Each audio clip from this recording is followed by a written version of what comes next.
अब है तत्पुरुष समास। जिन पदों में प्रथम पद पद यानी शब्द, पहला शब्द गौण यानी जिसका कम महत्व होता है, या संज्ञा हो, पहला पद गौण गण या संज्ञा होता है, तथा द्वितीय पद प्रधान होता है यानी दूसरा शब्द मेन होता है, प्रधान होता है, जिसकी इम्पोर्टेंस होती है। इसके साथ ही समस्त पद में कारक चिन्हों का लोप हो जाता है, उसे तत्पुरुष समास कहते हैं। यानी तत्पुरुष समास में जो कारक चिन्ह है वो हट जाते हैं और पहला जो शब्द होता है उसका कम महत्व होता है, जो दूसरा पद होता है उसका ज़्यादा महत्व होता है। पद यानी शब्द।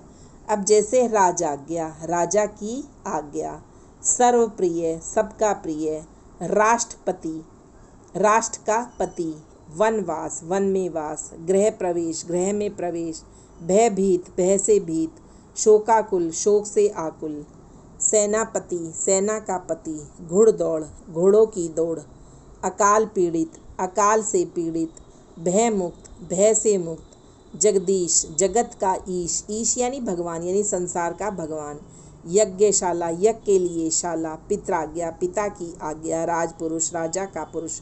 तो जब इनमें से ये कारक चिन्ह हटा देंगे तो ये समास बन जाएंगे, क्योंकि राजा की आज्ञा, आज्ञा का ज़्यादा महत्व है तो दूसरा पद जो है वो प्रधान है। जैसे प्रिय, प्रिय यानी प्यारा, तो दूसरा पद प्रधान है, सबका प्यारा। अब जैसे पति है, पति का ज़्यादा महत्व है तो राष्ट्र का पति, तो दूसरा पद प्रधान होता है, पहला पद गौण होता है। और लगभग दोनों जो शब्द होते हैं वो संज्ञा शब्द होते हैं, लेकिन पहला शब्द तो संज्ञा ही होता है। अब देखिए कर्मधारय समास। कर्मधारय समास में क्या होता है, जिस समास में प्रथम पद विशेषण, जो पहला शब्द होता है वो विशेषण होता है और जो दूसरा शब्द होता है वो विशेष्य होता है, वहाँ पे कर्मधारय समास होता है। ये प्रथम पद उपमान तथा द्वितीय पद उपमेय ये आपको समझ नहीं आएगा क्योंकि आपने अभी अलंकार नहीं पढ़े हैं, तो इसलिए कर्मधारय समास में जो पहला शब्द होता है वो विशेषण होता है और दूसरा जो शब्द होता है वो विशेष्य होता है। लेकिन कभी कभी इसका उल्टा भी हो जाए कि पहला पद विशेष्य यानी संज्ञा हो और दूसरा पद विशेषण हो, ऐसा भी हो सकता है। अब जैसे महात्मा, महान आत्मा, तो महान क्या है, विशेषण, और आत्मा क्या है, विशेष्य यानी संज्ञा। नीलकंठ, अब नीला है जिसका कंठ, तो नीला क्या है, विशेषण, और कंठ क्या है, संज्ञा। मृग नयन, मृग के समान नयन, अब मृग क्या है, विशेषण है ना। मृग नयनी कहा जाता है जिसके बहुत सुंदर नेत्र होते हैं तो उसे कहते हैं मृग नयनी।